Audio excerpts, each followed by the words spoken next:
So ESLINT is like the de facto or the default linting tool for JavaScript mostly, and I will show you some of the configurations that we can do with ESLINT.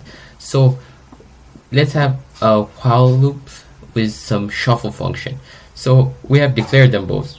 So it's lint free, but sometimes developers will write with curly braces on them and without curly braces. So if we run a configuration that says it should be curlies whenever we write something in the loop, it will just say it expects that a curly brace after the while condition.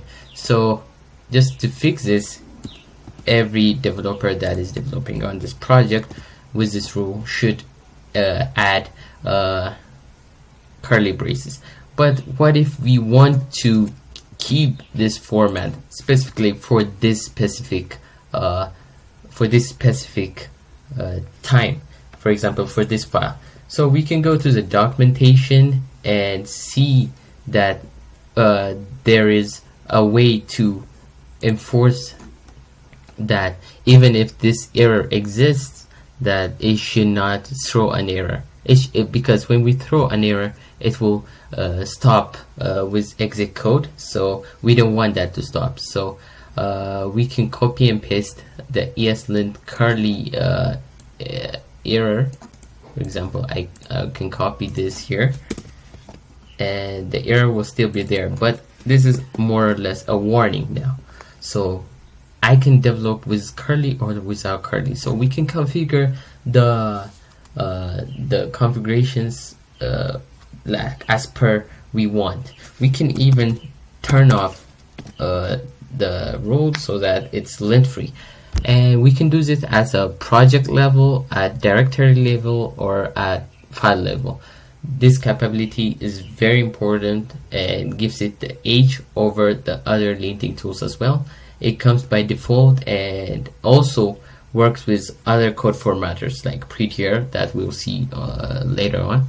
And let's compare it with the remaining JSLINT and JSHINT. So I wrote it as a function because on JSLINT it's required to be written as a function. So, and also it will handle all trailing spaces that are not correctly implemented. Whenever we have a trailing space, what we should do is remove this trailing space. This is very strict, and that's why it was created by JSHINT as a community tool. So some other things that JSLINT is implementing is if we run this code after removing the trailing spaces, it will give you, it should assume a browser option, or it should assume an environment. And there are different environments. We need just to assume a browser environment, not JS. And when it's lint free because we are giving it the environment. So what if we try this on JSHINT, which is the community form of JSLINT? Since JSLINT was very strict with the rules, with the indentation and everything, we can just check it out on JSHINT, which is the community version. So on JSHINT, it does not complain about anything, but it will let you know that there are two undefined variables and one unused variable. So, but if we want to configure this to have unused ones, we can set it to true. So we can see that day shuffle is defined but never used, as we can see, but it's a warning level. And we can configure the levels and check out the documentation. But this is much better than JSLINT because it's not as strict as JSLINT, and it will give you some form of flexibility, and you can write your own rules as well. So when we go to ESLINT, and let's check out between JSHINT and ESLINT now. since we say JSLINT is strict, and we drop that, and now we're comparing ESLINT and JSHINT. So what if I just declare a new global variable and do not use it? So it's unused. This will be shown on JSHINT with unused variables, and also on ESLINT. But what if we do var test equals to 1, and it will show you another one with no declared or no redeclare. So just to go and remove this issues, you can just say I wanted to redeclare, so no redeclare will be used, and no unused will just be shown as a warning. So you can do certain configurations, but when you go to JSHINT, if we just declare a new test, let's say, and redeclare it as some assignment is given to test, but it does not notify that there's an issue with redeclaring it. So ESLINT has way more configuration rules. You can go and check it out on eslint.org, and has great documentations, because whenever it shows you on the online editor, you can just click on them and go to the documents and check out the rules. So now we will just throw in a very new tool, which is known as deep scan. So deep scan is well documented, and you can see different features on it. I'm just going to show you that deep scan is well documented by going to deepscan.io, but we'll just be focusing on the demonstration.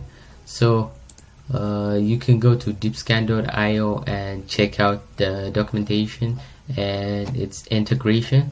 It's very well written as well. If we go to JavaScript codes that we've written previously, it does not catch any issue, but it's more focused on the frameworks. For example, React. So if we have a React, let's say there's an issue here as document component did update, but it's written as typo with up8. So if we analyze this, it will give us 3 high errors, 8 medium, and 1 low. So component did update is a typo. You can even see that here as a tooltip. And if we do component did update, so press analyze, and we're focusing on component did update. It's a React example. So it's analyzing. These issues can be categorized as high, medium, and low. That's the main advantage of deepscan.io. So after analyzing, it will show that there's no error, and it was a medium error. We had 8 errors on it, and now it's 7. You can check out the view example as well. So for example, if we analyze this view component, we can see that there's an issue here.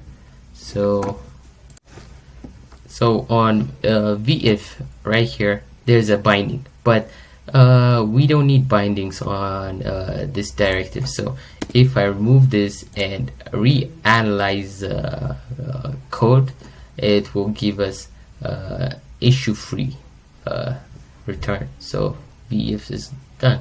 So but there are some issues. I'm not saying that deepscan will catch every errors. For example, if we have a v4 tag on, let's say on here, like in10, and analyze it, we will not be catching this type of level issues, because when we have VIF and v4 on the same level, we should move VF on the wrapper level.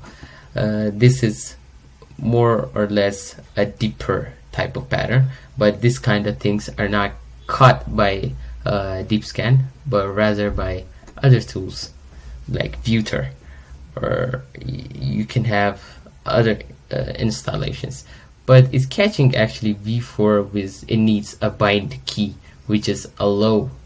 That means we can not implement it. It's not going to affect our code base at all. But it's better to have a bind key. So these are the examples with deep scan. You can clear them and check out a TypeScript or other as your needs. So let's move on to Prettier, a code. Open VS Code, and we can find an extension for Prettier there, and it's a very famous code formatter. It's rather on formatting, code formatting. It's not code quality checker. So if we just copy and paste the previous function that we wrote for JavaScript, and if we have like unwanted spaces, JSLINT used to enforce this strictly with a warning.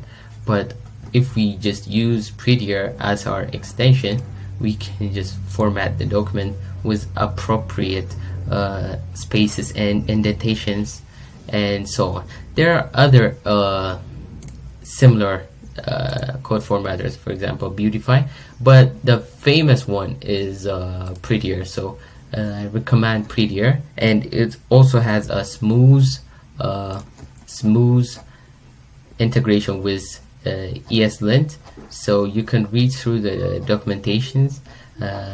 And thank you very much for listening. This is all about the comparison for the front-end static code analyzers, and just one formatter that can be used specifically on there. So thank you.